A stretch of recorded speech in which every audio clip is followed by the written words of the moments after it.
So understanding the why. Why are you creating this business? Why is it important to you? And if it's like a big why, as in like there's a real burning in your heart, I've got to do this, and I've got to make a success out of it, go for it. Hi everyone, and welcome to this episode of Wrecked. This week we've got our guest Usman, who owns the Abzorbed Group of Companies. Hi Usman. Hey, how you doing? I'm good, thanks. How are you? Yeah, good. No. Thank you very much for joining us. No, it's a pleasure, and thank you for the invite as well. It's good to be here. So one of the first questions that we always ask people is to start right the way back from literally when you were probably early 20s. Okay. And just talk us through your career journey so far. Right, so I'm going to go even further back. So I'm going to go all the way to 5 years old. Wow, okay, that is when you knew. So I actually wanted to be a car designer. That was like my dream. Okay. So I'd sketch out drawings of like cars all the time, like you just keep perfecting it, etc. Trying to. Yeah, so in my mind, I always wanted to be a car designer. What's your favourite car? Ferrari F40. Oh, nice. Yeah, so in red? In red, yeah, it has to be red. If it's a Ferrari, it has to be red. Yeah. Franz in Horse. I won't talk about my email address back then, but yeah, it was kind of like the whole stallion thing going on with the whole dark horse sort of thing. But yeah, going back to 5 years old, I kind of loved, sketching out pictures of cars, etc., and seeing how I can go with that. Won a couple of art prizes, year 7, year 8. I was like, oh, I'm actually pretty decent at this. To the point where once I remember going on a bus, not to digress too much, to college, and one of the guys who was much better than me, he was now storyboarding for like films, etc. He was like such a good artist. And he had it in for me that I had won that award, the arts award from like years 6. Oh wow! So this was like a long-standing rivalry. Yeah, it was like I was like, mate, like we moved on. We're at college now. You're way ahead of me in terms of what you're doing, storyboarding, directing, and stuff. It's like I'm still bitter about that you won that art prize. I was like, okay. You just said I just like cars. Leave me alone. I know. I don't draw pretty much anything else. So. Went through the whole educational cycle, did a degree in automotive design, so that's where that degree automotive design came from. Okay. So the whole design sort of thing, I just loved design. So whilst I was looking at jobs, etc., just after I graduated, in my mind I had like a vision, maybe in the future, if I don't get into car designing, because you had to move abroad, like all the design houses where it's basically Pininfarina or some of the really like cool where I wanted to be. Yeah. They were nowhere near the UK, basically them design houses, so relocation wasn't something on my priorities. I'm one of 6 brothers. Oh wow, okay. Okay, Big so family. Yeah, big family. Number 5 I was. I don't know if that's important or not, but number 5 I am. So we've all, like, our father always pushed us towards basically education, because he worked in the potteries, like he was very much a manual worker, etc. But he really understood the importance of education, so he was like the ultimate role model for us. So when I graduated with a degree, in my mind I was like, one day I might do something with the design bit, but right now I might not be able to do it, so let's go find a job. So I'm looking through the pages. I had a passion for computers. My eldest brother was a senior electrical engineer at GE, and he basically knew how much I loved to design and stuff like that. So he got me into computers early, so he bought me my first computer. So I loved computers. Gaming mainly, but computers. So that kind of taught me how to do design stuff. I was like self-taught in that sense. So from the design perspective, what I was thinking in terms of long-term sort of strategy was I'll keep learning, keep doing stuff, or I'll apply for jobs. So I picked up the Sentinel. Back in the days, you had a hard copy, not like now, not full of loads of negative information. Then them days were different. Like it was useful. It was actually quite useful. So there used to be a section called a job section, basically, and used to look at all jobs. I saw this job for a company called Bitdefender. Never heard of them. Like cybersecurity, like telesales executive sounded really like telesales executive sounds like a really cool role. So I applied for the role and landed my first job in cyber. Nice. So Bitdefender are a global antivirus software company, so they were like trying to make that basically presence known in the UK. They're a Romanian-based company, but they had that presence in the US, everywhere. So there was like expanding, and we were the first people in the UK to kind of lead on that. So our offices were in Newcastle-under-Lyme. Okay. Yeah, so not too far from here. So that's how I got into cyber. So from a telesales executive, I really championed that. I really knew the technical stuff really, really well. So when I was talking to people, I wasn't selling to them. I was actually understanding their need, their aspiration. Like actually helping them, which is what good sales should be. To be fair. Absolutely. So it wasn't just like this, and then when they asked really nitty gritty questions, like, oh, I'll get back to you about my technical team. It was like, I'll answer that question for you, and that built really good rapport and confidence. So, but yeah. Fast forward, I became a corporate account manager, then became the channel sales manager for the whole of UK and Ireland. They wanted to relocate their offices. So that was like, okay, I'm not going to relocate to London. As much as I love London, going there and coming back, I'm not going to relocate. So that was, whilst I was doing all that, at 25, so at this point, my best friend comes to me and says, Usman, obviously you're in the corporate world. I'm in like the public sector. I do events here and there, etc. I've got this idea about these large balls. Like we do for these family fun days all the time, and they've got bouncing castles. They've got all these other weird and wonderful things, but they haven't really got anything that's really cool and that like cutting edge. And I've seen these big, massive balls called like, Zorbs in New Zealand. Yeah. So it's like, okay, what do you think if we like buy some Zorbs and bring them to the UK?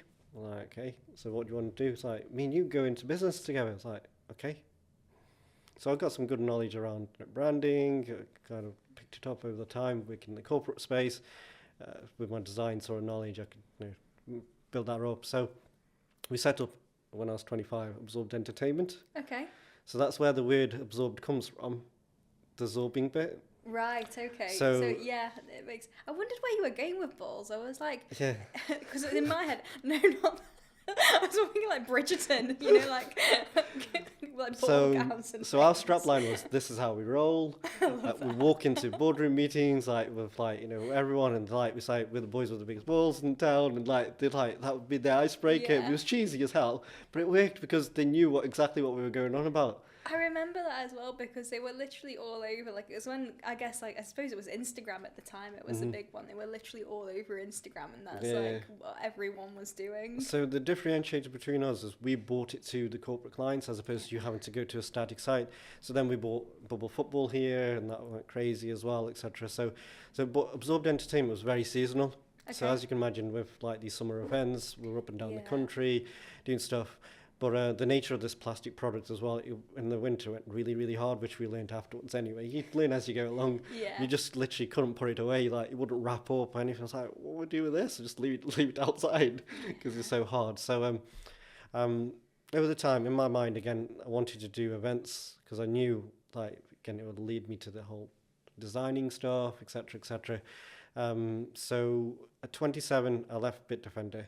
I still had the Absorbed Entertainment Company with my best friend, and launched Absorbed IT Solutions. Okay. So that's where I thought, let's make this the Virgin sort of scenario. Absorbed, wherever you hear about Absorbed, wherever you type it, I'll own that sort of brand. Yeah, I like that. So... You got an Absorbed Island yet? We're working on it. We've always talked about it. A bit like the Apple Island, have an Absorbed Island, and everyone would live peacefully happily ever after. I'll fly in with a helicopter. No, it never happened. Just bounce you in one of your swords. Yeah, exactly. They'll have a little quarter where all the people just play around with the Zorb balls, etc. Have fun. So yeah, the Zorb's got us in some really cool places as well. Like, just to give you like name dropping, like BBC Doctors, we ended up in there. BBC Don't Tell the Bride, we did some cameo of their scenes. We did halftime entertainment with like Premier League football clubs.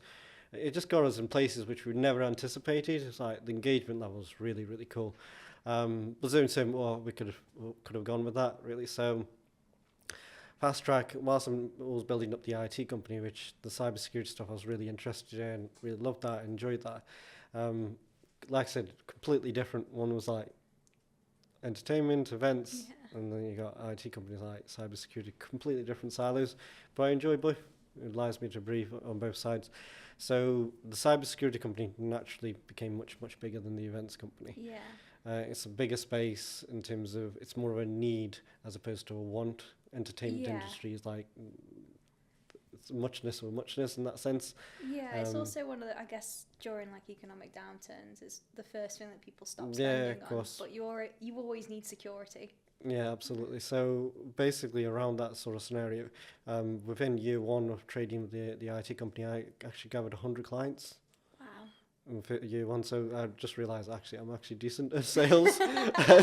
That training did me good. Yeah, that training did me good, and clearly, all the managers are saying I wasn't very good was clearly not true. They were just pushing me to do harder because they want to hit their targets. Yeah, it is like sales managers are weird. I remember once I worked in a sales job actually, and I guess like the director of that team came in and he like absolutely blasted everyone and shouted at them, and I was like, well, this is motivating. No, generally what you find with sales leaders, they need to stamp their authority in some shape or form, which, as I've obviously become my own sort of champion in the business, etc., I think if you lead by example, people will follow you anyway and do more. Yeah, that's kind of how I've always done it. Like, don't ask someone to do something unless you'd actually be willing to do it yourself. Absolutely, 100%. So, so 2012, I launched Absorbed Events. So the challenge with Absorbed Events was, how do you make a brand that doesn't exist come to life? Whereas with the IT company, I had a little bit of background in terms of Bitdefender, working with them. So starting that company was a lot easier because I already knew people, had industry knowledge, etc. Events company was completely different. It's like, literally, this is baby from ground zero. How do we get people's ears perked? Like, who's these guys? So our first event was with the famous footballer Robbie Fowler, Liverpool. I'm a Man United fan. We could have been friends. I'm joking. It's fine. Well, from a Liverpool point of view, he's like one of the top 10 goal scorers ever for Liverpool. Yeah. Fowler. He was one of the few footballers who actually created a career outside of football. So he bought loads of housing property. Now he's literally like a guru around housing property. So around Liverpool, he was like I said, usually have agents that look after the footballers' assets and money, how they basically spend it. But he was really switched on. I actually think I have heard of him, but from the property side. Yeah, the property side, probably. So Robbie Fowler's done really well in that side, really, really well. So he came to the event, obviously, helped us create some profile, like, who are these guys? Who's we know who Robbie Fowler is. They're putting on this event in Stoke-on-Trent. And I kid you not, if I showed you the trailer, you'd be like, was that done yesterday? Even though it was done 10 years ago, the production level, detail, everything. We supported Alice charity, you might have heard of them, a local charity. Got them on board just to help them out as well. But it was phenomenal. The turnout was really good. It's hard work getting people to buy into that whole thing. It's like, who are you guys? But when they saw all the collateral, all the marketing around it, spent a fortune. Probably didn't make any profit out of it, purely because that's the nature of the first event. You're going to have lost leaders. It's like an investment. It's your marketing campaign to get people to know who you are. It's actually really nice, though, that we've got you here saying this, because the amount of people that are almost scared to spend money on marketing, but you really do need to do that. Otherwise, like you say, people won't know who you are. You'll have no presence. And I think sometimes people think marketing is a wasted budget, but it isn't. And I think it's key. If you can build that hype, it can really skyrocket your business. Yeah, of course, 100%. There's so many silos of marketing. As I was learning through the sales sort of strategies as a channel sales manager, I kind of knew how to start building funnels, marketing, demand generation from this end, his end. You have to know where all these separate funnels are. So that all helped us with building this sort of thing. But it was, again, from the ground up. So that the Absorbed Events one's probably the hardest one. A lot of hard lessons. You could do 100 things right in an event, and one thing that person will pick up on and go, that wasn't very good, and just moan about that. And then the magnifying glasses on that, and all that effort for 3 months. You're like, really? You're just concentrating on that centerpiece that just hasn't switched on? Yeah. Battery died on it? Really? Yeah, it is. I think one of my first jobs, actually, I used to work at Alton Towers, and we used to deal with their complaints. Okay. And some of the things that we'd get, people coming and complaining over, it'd be like, oh, we bought some chips and they're cold. And it's like, did you take them back and ask for new ones? Why have you waited in a queue for 2 hours to come to get services and complain about this when it could have been rectified? Absolutely. And it is so true, isn't it? People do just kind of they hone in on one negative thing and it amplifies. And I wouldn't want to have an events company for that reason, I don't think. Yeah, it's just you have to be really thick-skinned. You'll have a lot of criticism from people. So what we did is I wouldn't say genius because I don't want to call myself a genius. That'd be like, not cool at all. But Tell me what it is and I'll say it's genius. So I'll tell you some cool stuff that what we did, which I thought was quite a genius, and everyone afterwards said it was really genius. So I was, in order to again build up the brand name and the presence, etc. So everyone's heard of Eddie Hall, Yeah. world's strongest man. So I'm sitting inside an auction.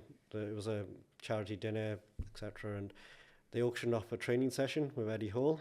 Wow. And everyone was like, started bidding for it. It went up to about 600 quid. And I was kept putting my hand up. And everyone's like, they're looking at him because I'm not like anywhere near like built. And, I'm not that way inclined. Like I'll go to the gym, but not for that purpose of building huge muscles. And, Yeah. that's a different world altogether. It's like muscle mania or whatever you want to call it. And everyone's just asking me, like, the guy's going to be bench pressing you on his finger and stuff. Like, if you're going for this training session, I don't understand why you're going for it. So all the tables asking me why you bid on it. So I walked up to Eddie and I says, shook his hand. He says, "Are you ready for this training session?" He just looks at me up and down, like, thinking, "Are you sure about this?" Usman says, "I'm actually going to do something really cool with this." He says, "What are you going to do?" I says, "I'm going to auction this off as well." So I'm going to put it on my website, as in Facebook, and I'm going to give an opportunity free of charge. So even though I paid for it, 600 quid, Yeah. free of charge, I'm going to basically offer it to someone who's really interested in have a training session. So 2 people can have an opportunity to train with him for pretty much a half a day, Yeah. and it will be recorded. As long as we got your permission, he was like, "Yeah, I'm happy with that." So I bought an audience with Eddie Hall Okay. for £600, which ended up becoming like, once I posted on like Facebook, it exploded. I think they had about 800 shares, loads of people liked it, etc. So the audience that typically wouldn't be my audience, that I couldn't promote to them, now had basically become liking my page, everything, sharing and stuff. Abzorbed brand was like getting noticed. How are these working with Eddie Hall? Like, who is this guy? Like, so what's going on? And the guys who obviously came to do the actual training session absolutely loved it. So that's just one example of like clever strategic marketing. Just thinking outside of the box as well. Yeah, like as opposed to, because we learned from Robbie Fowler, like, I don't want to say the exact number, we were talking tens of thousands. We went through a London-based agency. We don't have a clue how to get to Robbie Fowler, and it cost us an absolute fortune. And when we spoke to Robbie, he was like, "Should you just come through direct to me? I would have like charged like a third of that price." They just, because it's a London-based agency. And they take a massive cut as well. Huge cut. So these are like hard learning lessons that you learn. So I was like, okay, I really need to put my head on how can I do things differently where we can still do what we're trying to achieve, but do it in a bit more creative way. So that was one example of, which at the time I thought was genius. And I think it's genius. it was pretty cool. And everyone was like, now we understand why you kept bidding for this. And you thought it was really cheap at 600 quid. And we were like, is it really cheap at that point? But it was like really cheap. Because right now, I think the year later, he became the world's strongest man. Yeah. And getting an audience with him would have been like nigh impossible. Yeah, and it's nice as well actually when he's like on the come up as well, isn't it? Because I suppose he would have had like the real diehard fans that were trying to get that training session with them. Yeah, absolutely. So that was really cool. And then our events company started growing like traction. We did, I think, the business festival for the entire Staffordshire Chambers at one point. So we led on the free day in JCB, it's Utoxeter Racecourse. We literally did the whole organisation of that, etc. And that was like literally 2 years of being set up. Yeah. So handing over that sort of reins to us was like a massive kudos. Like, think. Yeah. And then we were doing stuff with like Paul Gascoigne, like Evening with Tyson Fury, Amir Khan. I think Amir Khan was a really interesting one. So me, myself, I'm a Muslim. In Ramadan, we become even more charitable. So we were very conscious of that. So during Ramadan, he was doing like a tour of different cities to raise money for an orphanage in Uganda, I think it was the time. No, Ghana, correct myself. So Ghana has like a life expectancy rate of no one reaches really much higher than 5 years old. That's how bad it is. Okay. So he was literally building an orphanage, a village in that area just to help them out in Uganda, really. So, not Uganda, Ghana again, sorry. So I picked up the phone. I said, "Look, you're Manchester, London, etc. If I could get 300 people as an audience, a charity dinner here sorted out for you, would you be interested in coming over?" And he's like, "As long as you can get the people, you're confident, Usman, you can get the people here." I says, "Trust me, if it's you coming, Amir Khan, obviously you're already a world champion, etc. And you're still in the ring, and you're still fighting, and you're still pretty much at your peak. You're going to be competing again. Some world champions. I think I can fill this hall. So we hired Fenton Manor, set up all the tables for him, sold out 300 seats quite comfortably. Yeah. It's connections, but it was again leveraging on the brand. Got some sponsorships around it, etc. I think we raised 160 grand for him that day. That's incredible. And he was like, pledges, everything. It's like incredible. Like, awesome. That's just one event. Yeah. Like, and that's close to my heart. So that whole philanthropist sort of giving time, money, support, whatever I can. I feel privileged that I've had the opportunity and the education and the seat ultimately to do that, help people. So I think with the businesses, I'm sure you feel this as an entrepreneur. You feel like you have this little glowing thing inside that you need to share that, because if you don't share that, it's going to be lost. Yeah, I think like you see a lot of people kind of say that they've done it by themselves, and like they kind of like have to lock themselves away and hustle. And actually, like we've had it with like staff's chambers as well. They've really supported us. A lot of people in like the local community have really supported us, and in a weird way, like it makes you see the business as separate to yourself, because it belongs to, I guess, all the people that have put stuff into it. And there's nothing nicer than hearing like other people care about this thing that you've created, probably just as much as you do, but in their own way. Absolutely. So I mean, I've been following you on LinkedIn for a while, and like it's been your cheerleader in the background, but because I understand, like from the ground up, when you're trying to build this stuff, it's always the strangers that tend to be the ones that really like, and you can quite quickly fall down into the thing, why is this person not clapping? They were the closest person to me, etc., etc. And for them, it's just in their mind, they know you as that Chelsea or Usman as that person. Yes, aspirational, but then when you start outside that comfort zone and you really start going to the next trajectory, you have to invest that extra time in your business, etc. You'll lose people along the way. They'll come back and they'll clap right at the end, maybe, or maybe not. They're probably sticking fingers up at you, but generally you find strangers. I found that anyway. It tend to be your champions even more. I'd say that as well, and I think like or people that maybe like I don't know, like I've had people that have offered me jobs that have then turned into like our like clients or like mentors and supporters, and like those really nice professional relationships. And I think like, so I studied English at university, and most of my friends went on to become teachers. Sure. So I think for them, they're really supportive, but they really don't understand. They don't understand the commercial world, let alone on top of that, running a commercial enterprise. So it's not that they don't like. So I've been quite good, to be fair. I've never got bogged down in the sense of like, oh, my friends haven't liked me not like moving to a new office, because maybe to them that's just like moving into a new classroom each year. It doesn't really have the same context and meaning, because they don't understand the rent and like the outgoings of it. So I've kind of never really got bogged down about that. I think like I think more so for me, those are the friends that, and you'll have this, I imagine, like when you're running a business, it's so consuming. Yes, it is. They're the friends that I can go to and just completely forget about work for 2 hours, and they literally treat you like they used to treat you when you were at uni with them, and which is, it's grounding. Yeah, absolutely, 100%. I mean, that's another important thing, that grounding, understanding your roots. As you move on this whole journey, that anchor, I call it the true north. It's so important. Your friends, your family, etc. They really bring us back to who we, because everyone we meet in our life is like, I will understand it like a mirror. Yeah. So if we spend the right time with the right people, we're going to knock this over at some point, we're going to see the true reflection of ourselves. But if we keep spending ourselves with toxic people, or people run us down, they're like broken mirrors, I'll call them. Yeah. They're going to reflect bad on us, and that's going to project on us. And we think we start questioning ourselves. So that's how I see it. I do get that in a way, and like one of the reasons that I guess like I called big reputation is a sense of like we're so protective over our reputation, and like that stems down to like not just like, you know, the generic values that every company seems to have, but like who we work with. And we've got rid of clients because they've not treated us with respect.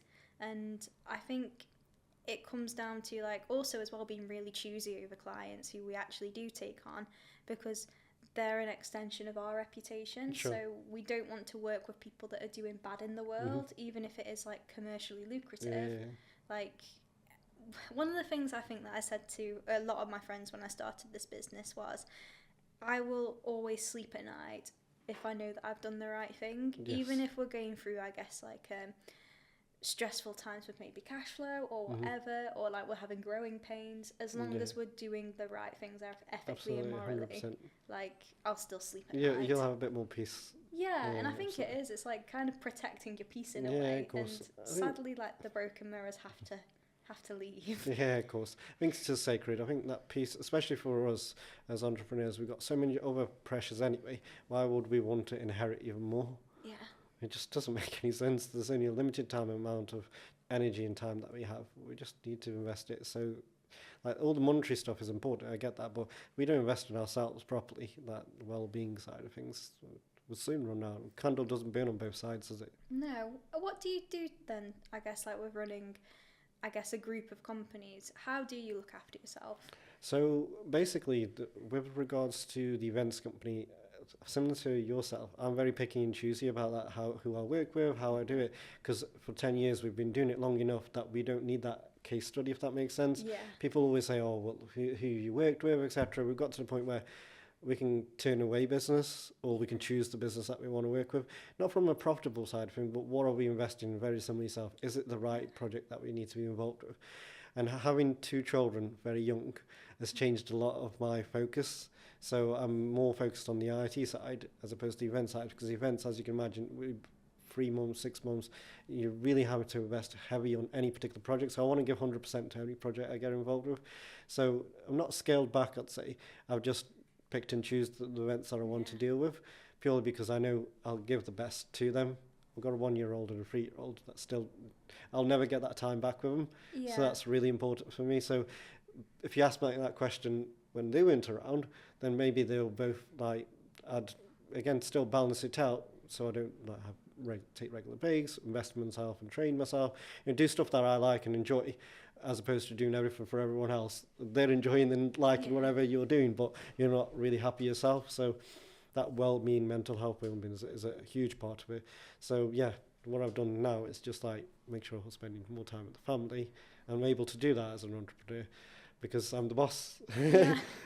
As long as I've worked with the right strategies and know what's coming in, how it's going, and building that'll be probably another podcast, how to build like really strong, resilient businesses. You feel more comfortable on that side to do that bit.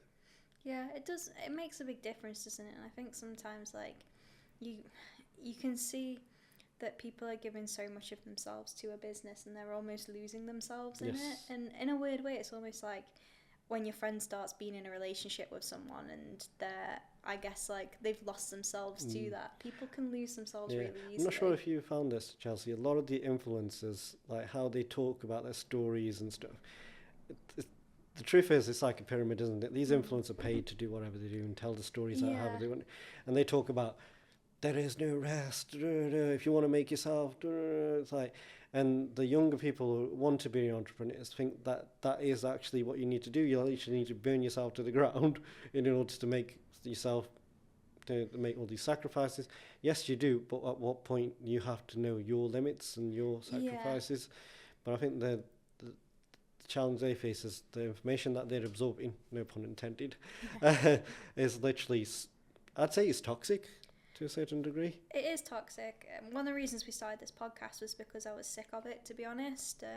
I have always been quite ambitious in the sense of I wanted to do well for myself, but it wasn't until I was maybe about the age of 24, 25 that I kind of thought, like, oh, maybe I could run a business one day, or like, and I never thought I'd start my own. I always thought that I'd probably work my way up and be managing director. Yeah, here we are. That went really well. But I guess, like, you do have that, don't you, where like it's, you work 18-hour days, and like I have worked 18-hour days and like studied on top, worked probably like 12-hour days and then studied 6 hours on top when I was getting my marketing degree.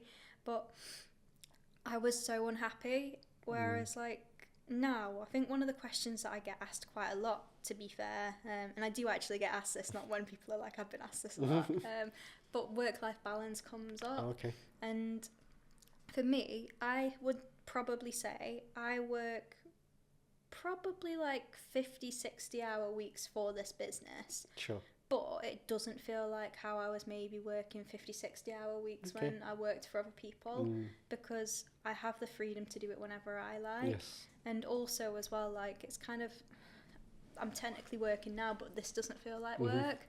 And I think it comes down to like not managing your time or seeing it as I'm working 60 Mhm. hours. It's like actually I'm energetically aligned with Yeah, wanting yeah. to do this work. And yeah, I think there is a lot of like toxicity out there, but I think you can tell the people who are genuine and authentic. And if anyone's trying to sell you a course, then they're probably not. Absolutely. I think there's so many courses going. It's just so scary. Like, yeah, whereas, how we get you on the Amazon market space and all that. It's like literally, I think that's, just because I was talking about it, it's scary again with technology. We'll probably lead on to that because I've missed in it in AI and all the rest of it. The how much your phones are listening to stuff. So I was just talking about basically potty training and all the rest of the stuff. And literally, like, the day later, I've got a ton of adverts trying to sell me these books, potty training stuff.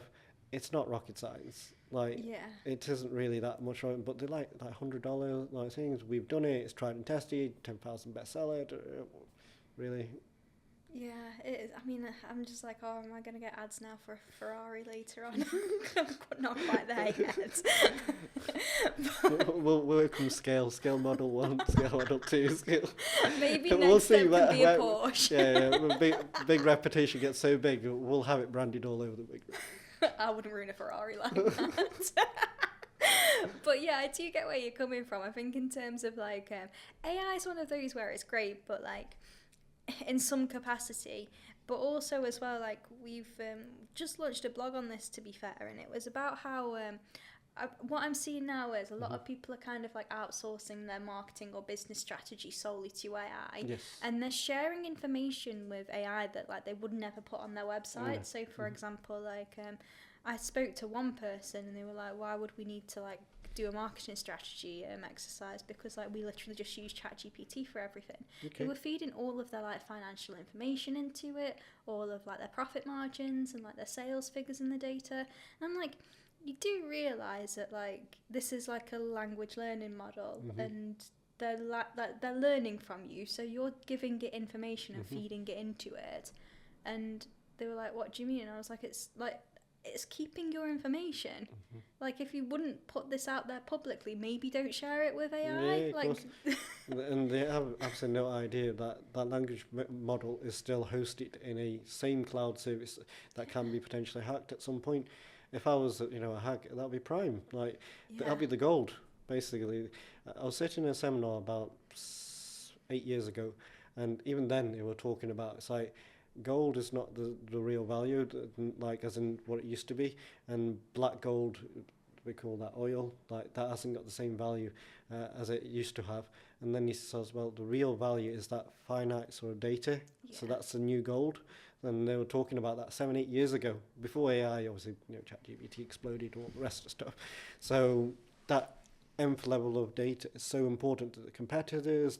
They could, if that's the right person was able to get hold of that information, they know all your strategy, your financials, your weak points, which they can put in their pitch to make sure that you look so weak for that tender or whatever you're trying to pitch, etc., or take you down. Yeah, I mean, it is that, and also as well, like, and we're seeing it now, aren't we, with like all of the hackings that are going on with like bigger companies. And not only is it like from a marketing perspective, like almost like a PR disaster, but then look at the actual infrastructure of that, and then people's personal data as well. Yeah. And I do think, to be fair, that like a lot of the time, people don't understand like just how valuable their data is, and they're willing to give it away so freely just so that they can access like, I don't know, 10 minutes of entertainment on like and this an is a bit I actually really enjoy, because we help businesses on that journey. So we're not just like a normal typical IT support company that is cybersecurity is like a bolt-on. I've lived and breathed it from the very early days. I've literally tried to do my master's degree. It's called a CISSP accreditation. Wow, okay. And I tried to do it in 5 days. Just do it in 5 days? No, I tried to do it in 5 days. I did an intense training workshop where basically I was at 7 o'clock in the morning till 7 o'clock at night. So I had a tutor like try and digest all this information down. It was like, there was a group of like 30 of us. I didn't do any revision at all prior to this, leading up to it. Paid obviously a lot of money and then took the exam, and I fell short, but not by a huge amount, which was like that inspired confidence, because I had like people who were surrounding with me like 25 years, 30 years. One guy was like a nuclear head of IT at a nuclear power station, like stuff, and they're all like, are we going to pass this exam? We're not going to pass this exam, etc. So I was building them up. Ended up like they were like congratulating me, saying like, Usman, because of you, we've passed because you built our confidence up. And like it's like I looked to mine and went, oops.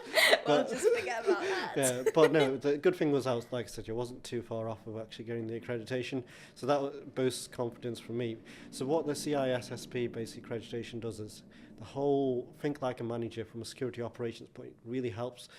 Understand the whole business, like the whole journey that you need to think about. Who has privileged access management in terms of like a certain file? Why would this person have access to it?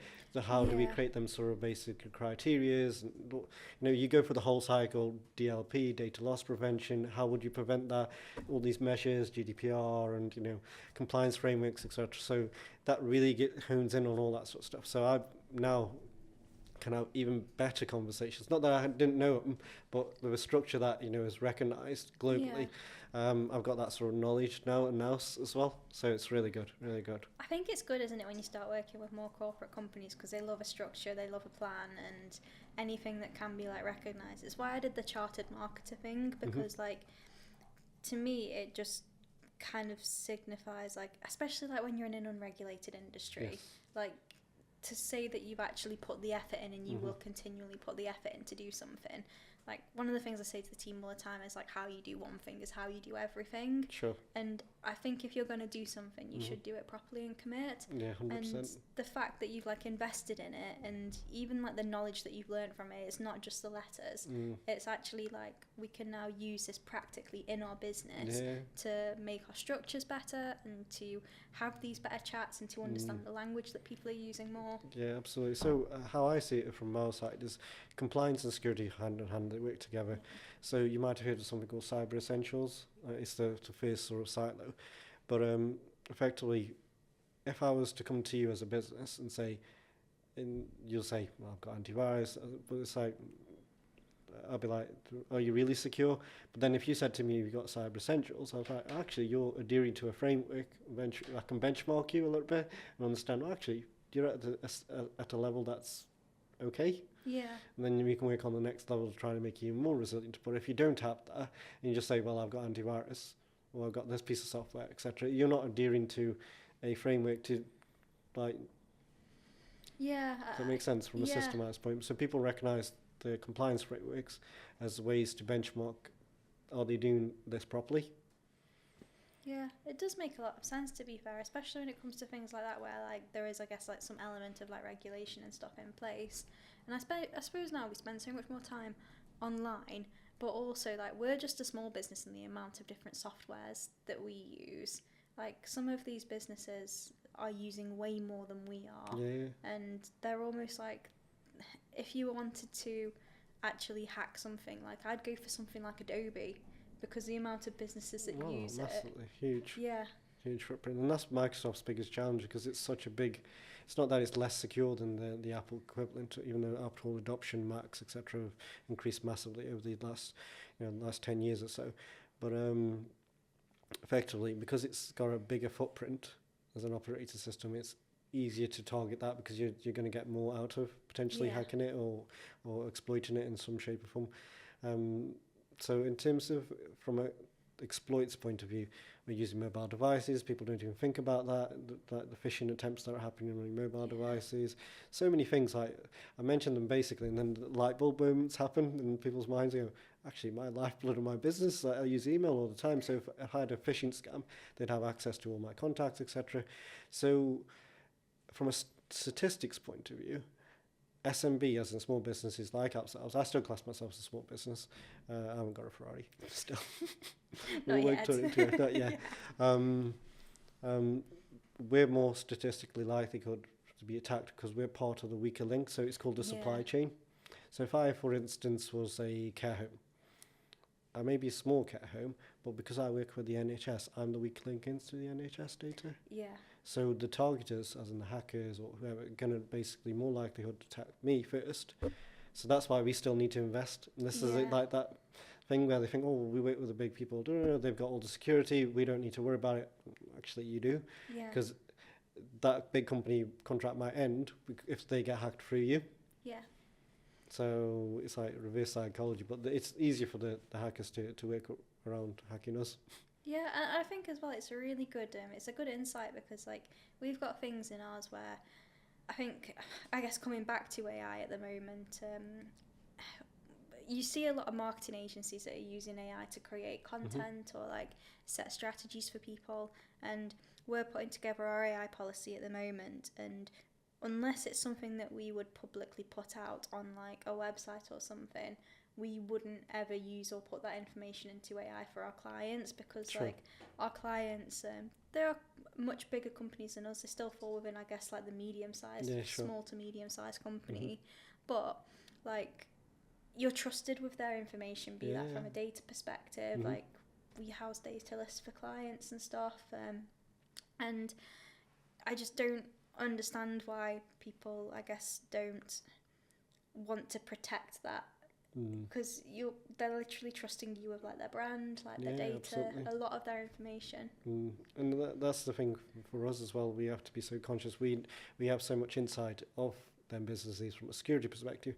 We need to adhere to and be even more because we're like the weak link in terms of getting so much information around what their security is. How if they were looking for vulnerabilities, they probably find them through accessing information we have. Yeah. So we have to be on top of it, constantly evolving in order to give the confidence to the customer that you're in safe hands, etc. And we'll make sure you're secure as well. And so it's like a kind of a joint sort of working partnership in that sense. We always have to be that, like not on edge, but always have to be constant learning, constant developing. It's interesting about the AI stuff, whereas it's a tool that can help, Yeah. but I don't think it's a tool for innovation. Yes, and I agree on that front. I'll tell you why I agree. It's because it comes from that LLM in the sense of like, it's everything that is in it is learnt. So in terms of like, if you're wanting to, it synthesizes information, doesn't it? Yes. Effectively. So if you're wanting to do something really clever, like how you did with Eddie Hall, that wouldn't necessarily, if that's not really ever been done, or if that's quite like a rogue thought, it wouldn't do that. It wouldn't give you that as an example. What it would do is synthesize maybe like, I don't know, you know those like blog posts that people have written, like top 10 best guerrilla marketing tactics. It will give you all the things that people have already done. Yes, absolutely. So in terms of original thought or critical thinking, I don't think it's a tool for it. Absolutely. And then if it does get to that point where it does start to try to enact it, it's going to have some struggles and challenges. There's probably a lot of blue screens of deaths coming, basically, because Probably. in reality is our brain is wired.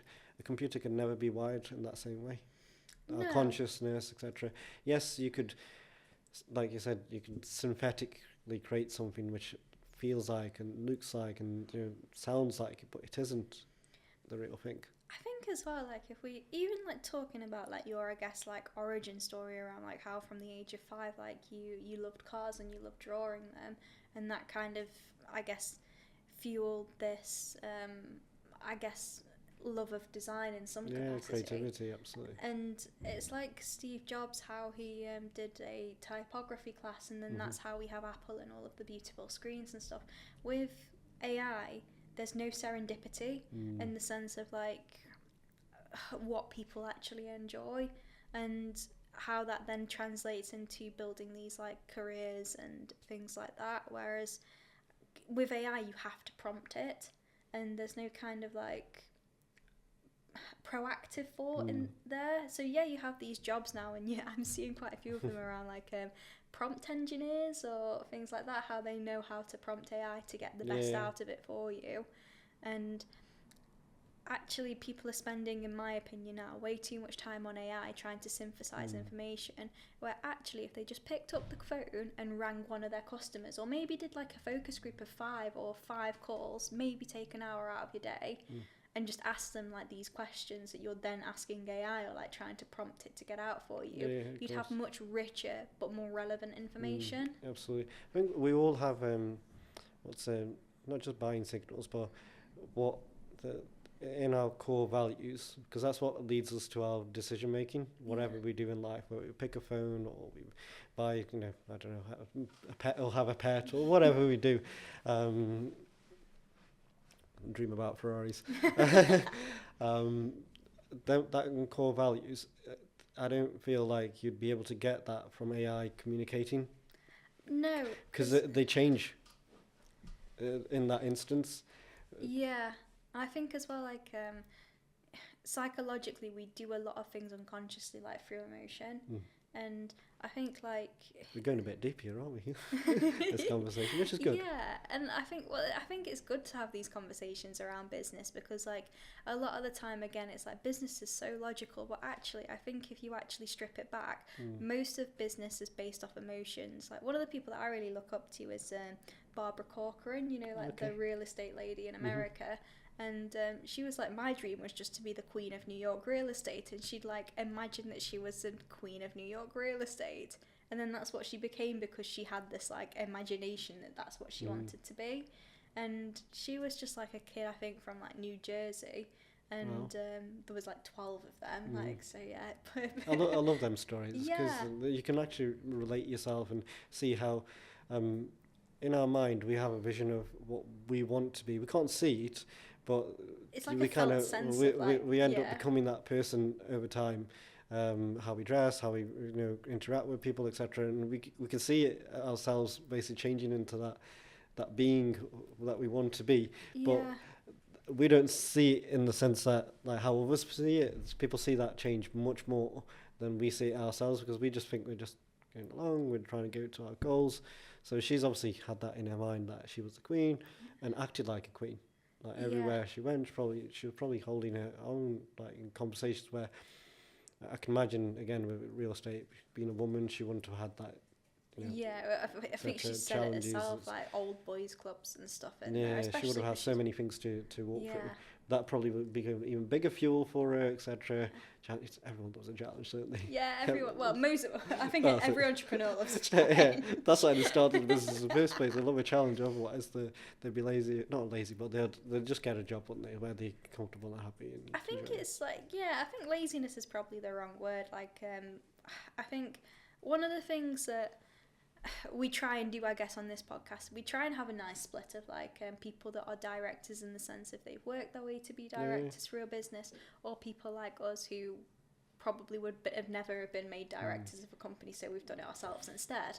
And I think like what you tend to see is a split of people that maybe are slightly more risk averse. Yes. In the sense, and they're usually very cautious, and they're incredible managing directors.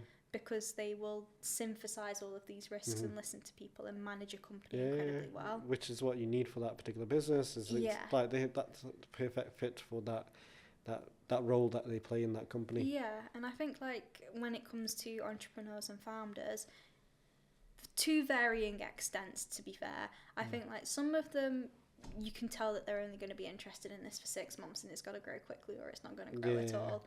Other people have more, I guess, stability within them as who they are, and like they will be committed to growing this over a span of so many years. But I guess the difference that I see is one's great at managing, the other one is really great at growing and just like sticking with it in the sense of like, I guess they will be there for ages. Yeah, absolutely. But yeah, I think like when it comes to that, like, I guess, you're right, we are in our infancy in that sense. But I think what a lot of people have seen, because like I started this business when I was 27, I'm 29 now. I think a lot of people saw a 27-year-old kid in some respects, because like especially because I do look a lot younger than I already am as well, and I don't act my age. But I think like a lot of people probably saw it and they thought it became like, we're a team of 4 already, and it's become this like almost overnight success. But what they haven't seen is actually, like, I've been working since I was probably about 12. Okay. Yeah, it was maybe like in restaurants and in tea rooms and stuff like that. And actually, I've totted up that before I started Big Rep, I had 13 jobs, like doing loads of different things, from like running tables at like a restaurant, working behind bars, working on rides at Alton Towers, and I think it just comes down to, like, all I've ever really done is like school and work, and like played on sports teams and stuff, like, so to me, yes, it might have looked very like, oh, this girl who's 27 has like started this business and it's really big, but actually, like, I've probably worked for like 2/3 of my life, and it comes down to nothing is ever an overnight success. And those things where it's like you're learning to speak to people when you wait on them at a table, and you're then having to, like, people are complaining about their food and you have to learn how to deal with complaints, like, and it is just, I think, like, people don't zoom out and see the bigger picture sometimes, and it's really easy to compare yourself to these businesses that do seemingly have, I guess, this level of success, but actually, like, from the age of 19, I've worked in marketing and sales environments. Even though I didn't study it at university, I studied English, and I'm incredible at, like, writing and communicating and, like, synthesizing stories down. And people don't see, I don't think sometimes, like, all of the backstory that goes into what you're actually doing now. 100%. It was coming to me, it wasn't coming to me before, but essentially what I was going to reference was around what an entrepreneur tends up doing, and this is probably more my kind of little advice for yourself as you're going on this journey, is you get, because you're so attached and enjoy that bit that you always started, you end up getting too involved, and letting go is really, really hard. So as you're growing this business, that's something you'll have to champion yourself and understand that, actually, I can give this bit to this person or this bit to this person, and not hold on to this too long. Yeah. Being in the business is fine, as in, for a while, but if you want to grow the business, you need to be outside the business as well, just to see it and how you can grow it. But we get stuck so much for so many years in it. So that's just my little, like, piece of token to you. Like, no, I appreciate that, actually, because, like, you do get that, and I think you see it a lot, don't you, in terms of people saying, like, you have to work on the business as well as in the business. But, like, I think a lot of people don't know what that actually looks like, in the sense of, like, well, I get this. It's like, that this phrase where it's like easier said than done. It's literally that in a nutshell, isn't it? Because people, I guess, don't know how to separate it.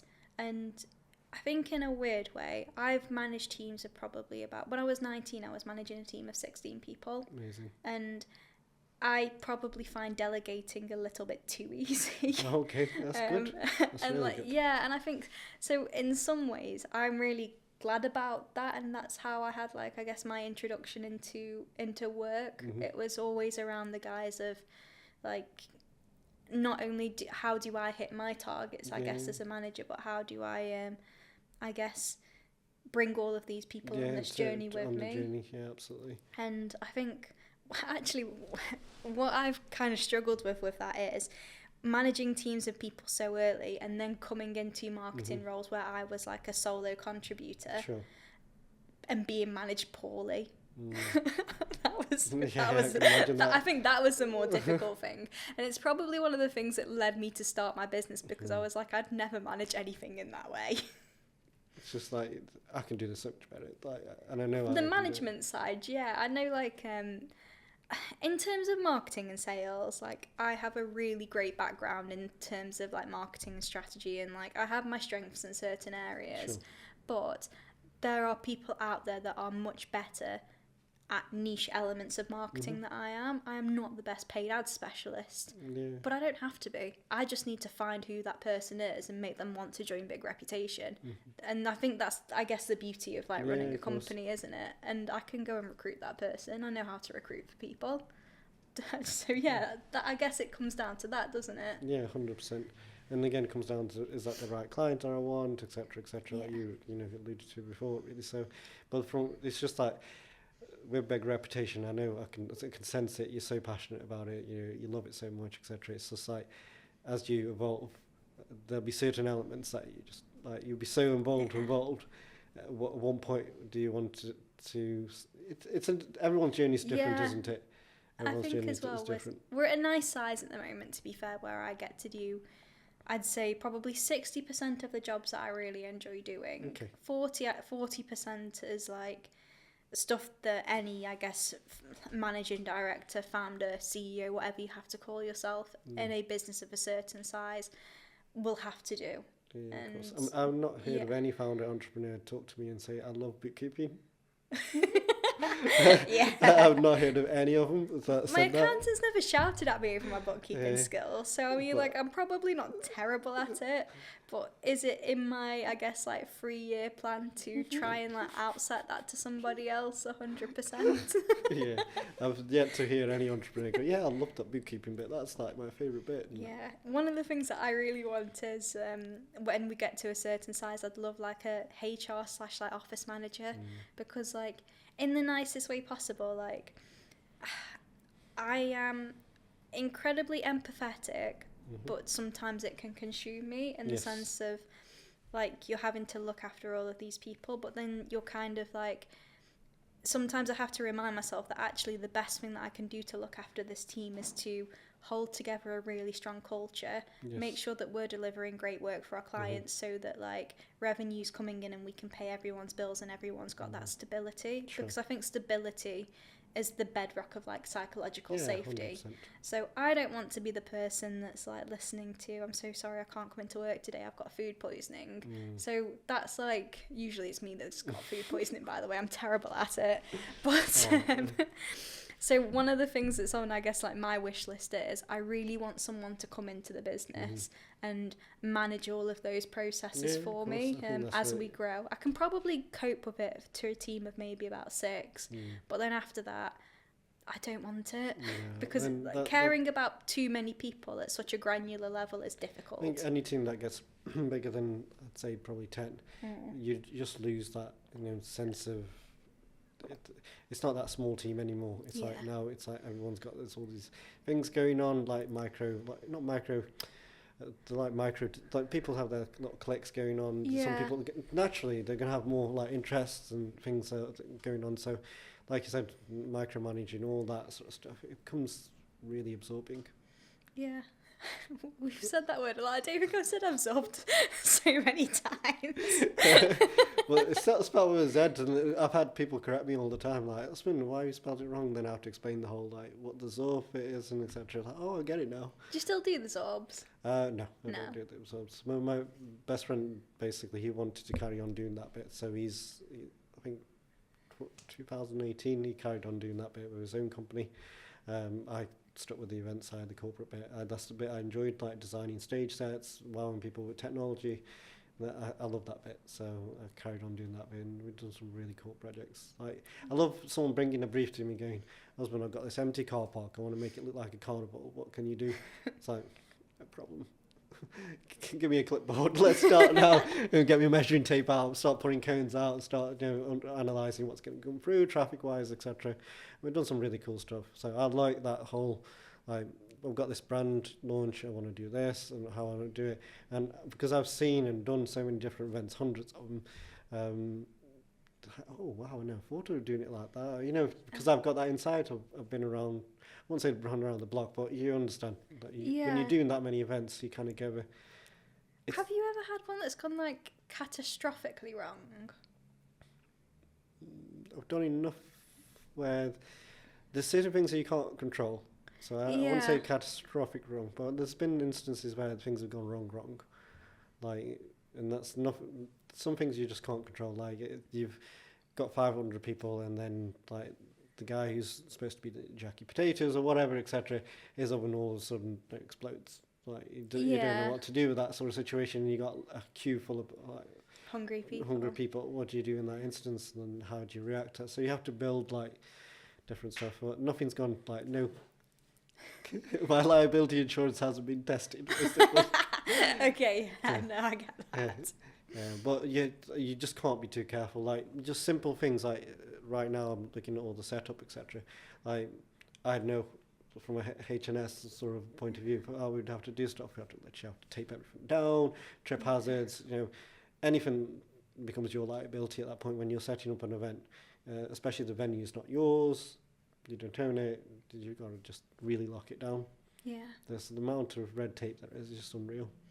I can believe that, to be fair. I also think as well, like, when you come to events, it is literally like you say, people do, like, they might have an incredible evening, but one thing might stick with them, and it's like, like, events, like, and it is disheartening. It's kind of like, they have a similar saying in marketing where it's like, a lot of the time, people, like, they don't notice marketing until it's not good marketing, and it takes so much hard work to make things run really seamlessly. It's just I'm just remembering like funny incidences in events and stuff. So one time we had a charity dinner, and you'd think corporates are well behaved. No, they're really not. Some of them are feral. They are absolutely. But so we had these glow in the dark centerpieces, like this spherical ones. So this lady decided, like, right at the end of the night, she really liked this. Bear in mind, it's glow in the dark. It's like bright white or blue, whatever colour I wanted it, but it was bright white at this moment in time.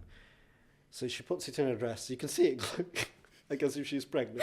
And she's walking out waddling because it's huge, like 40 centimetre centrepiece. And I'm like, excuse me, can you pass me the centrepiece? She goes, no, I bought it with me. That this is mine. It's my baby. I was like, she's completely out of it. It's like, and then I had someone else like draw like with lipstick, and it's so hard to get lipstick off on the centrepiece with a smiley face and stuff. I was like, oh my god, what am I dealing with these people? Honestly, some of them. One of my friends actually was. How do you put that in your document, like on your risk assessments? Like, someone's going to do that, you just got. You wouldn't think I'm of dealing with the Great British, drunk Great British people. I think that should be enough of a warning, to be fair. Exactly, so. But yeah, I think it's funny though, because like from like I guess like a brand protection point of view, like we've had to deal with instances where like we've had to discipline people because they've behaved in really silly ways. So yeah, It's a lot of the events, as you can imagine, I have to hire in security just to make sure at the end of the night, when they say the bar's shut at 12, they're not there till 2 o'clock because they will not move. They'll literally you have to turn the lights on full beam, like everything, just to make them like go. It's like, go home. Yeah. Party's over. This is foreign to me though, because like I am such a I love being in bed by 10:30 kind of person. So, but you've got these people like they're literally like some people at 1:30. You're like, do you want to go? No. It's like. I suppose you've got to stick around and make sure everyone gets out because you've got a duty of care. Yeah, exactly. So we won't leave an event till like 4 o'clock in the morning because we have to do all the D-rig, etc. So we're there, we're stuck anyway. Yeah. But we're still like, whilst we're packing up, like, and they're still like moving to one table to the other until we've packed up the last table. And like, oh my god, what's going on? Just go bed. Go home. Go bed. So. This is quite a difficult question, actually. Do you have a favourite company? Like, because I suppose it's like asking if you have a favourite child.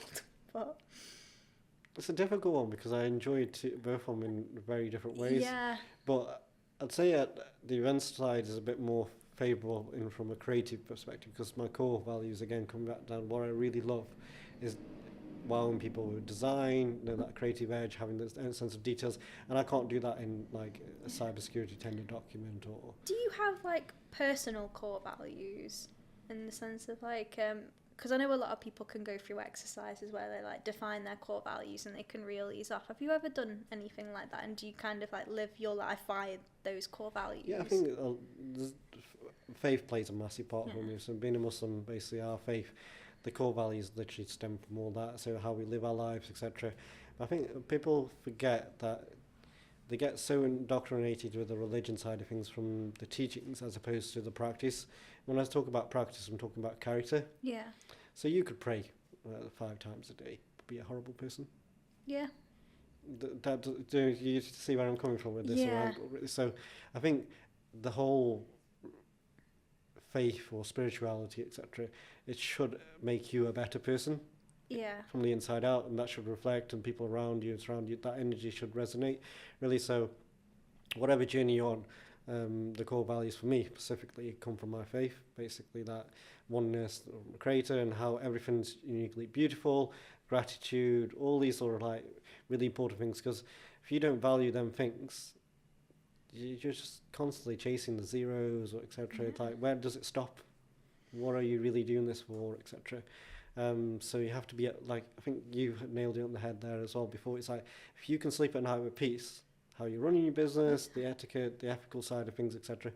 And that's all, again, for me, driven from my faith side of things. I can't be ripping people off. I won't be able to sleep at night, etc. I can't be basically misleading people down the wrong path in any shape or form. My character should shine. Like, I should be helping people when I know I can, not turning a blind eye, just because it's not going to be making me money. Within reason, obviously. There's people like, what they call them, energy vampires. They'll happily keep taking. I think with that, like... you just have to be careful of that. How I manage it is, like, you can't help people that won't help themselves. So, like, I can give you a hand, but I'm not going to, like, pull you out of something. Like, you've got the support there, like, in that sense. And that's kind of, like, how I've had to learn to, I guess, protect my peace in some ways. And I think, like, there's been instances, to be fair, where like we've got rid of clients because they've been really disrespectful, and then it's turned into like them having an absolute like narcissistic fit of rage at me. And weirdly, I guess, coming back to my job at Alton Towers, like, I used to have to deal with complaints on the day, and people will get so irate about things. Over chips, waiting in queues, like ride times not being accurate. And that was probably one of the best like trainings I've ever had, because you can see that someone's emotionally up here, and instead of you rising to match them, you either like, you have to remain here and tell them that you're going to stay here, and if they don't come down to meet you, then you're cutting that. And I think it's just being able to manage that level, but staying this emotionally, like, it takes a lot of discipline. Absolutely. Then you're thinking of a million things where you could basically put this person in their place, and that's how ego speaking, isn't it? And you really need to tame it. And I think actually, like, kind of how you were saying earlier, like, when is enough? When is things going to be enough?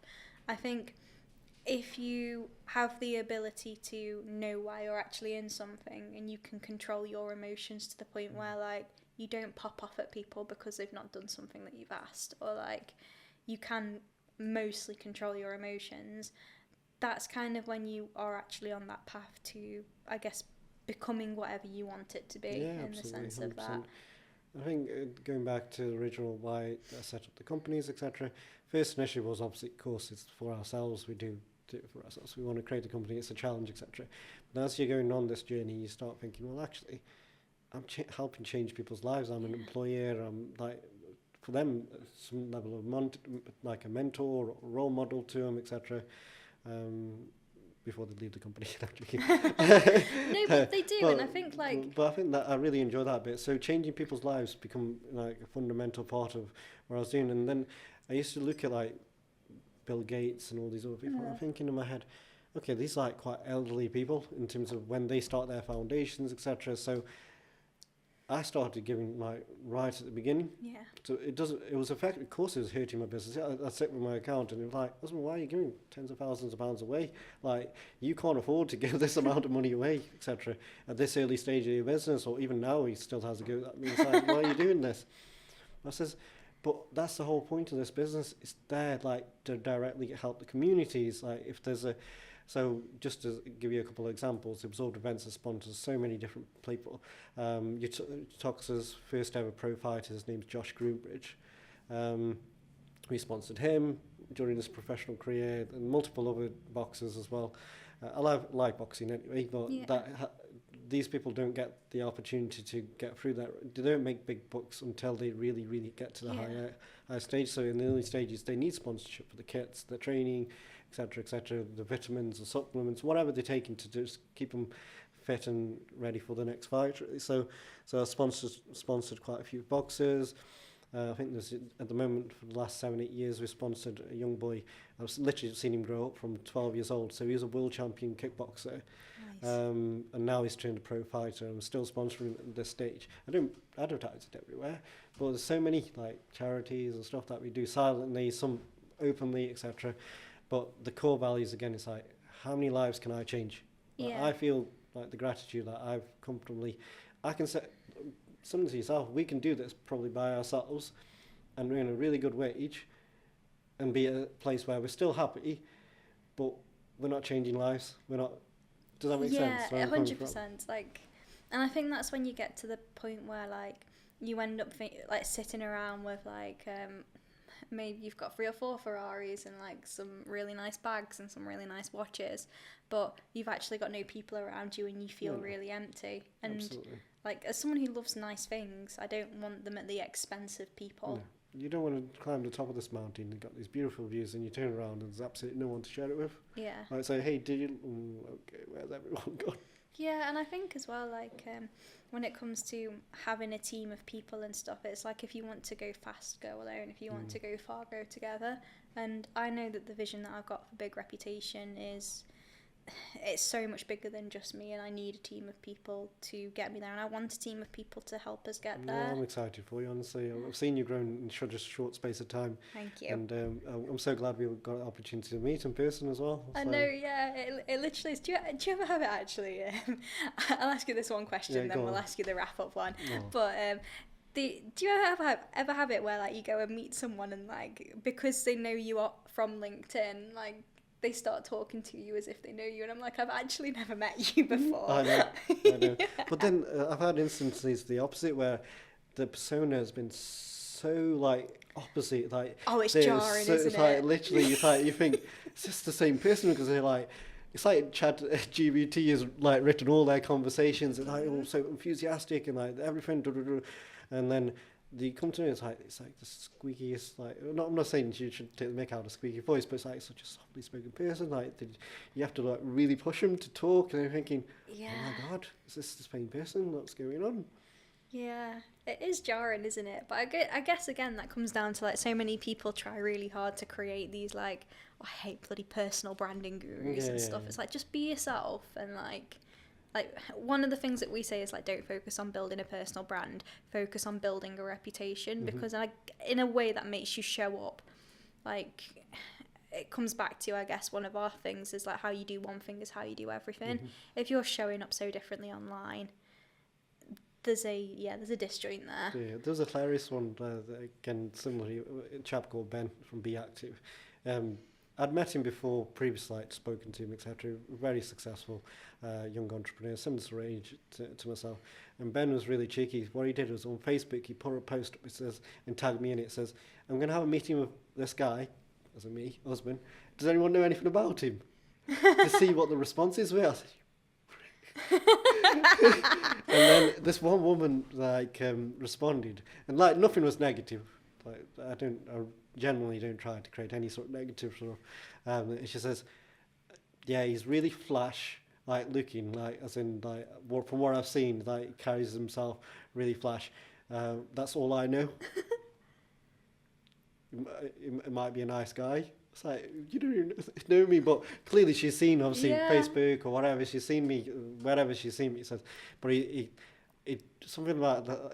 It was nice in one sense, but like, it could have been really bad. Like, this guy is thinks too much of himself or something like that. I don't know. But I thought, Ben, why did you do that for? I just wanted to just see it, laugh, see what I was gonna come back with. But there was like other comments like, no, this guy's really nice. Like, if you get to know him, it's very aspirational and inspirational in the sense of like he always talks about other people as opposed to himself, etc. I was like, okay, that's what I wanted to hear. I quite like that. I might steal that one. Okay, so last question then, Usman. So we always ask, what one piece of advice would you give to someone looking to start a business? Your reason why you're doing it.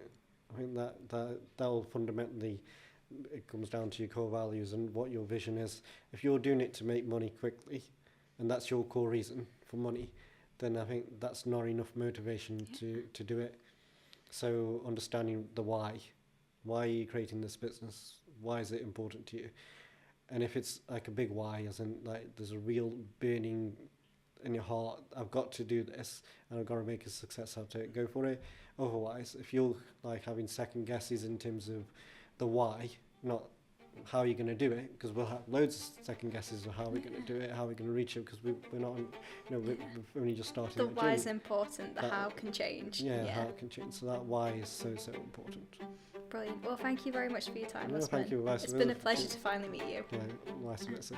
Thank you. Awesome.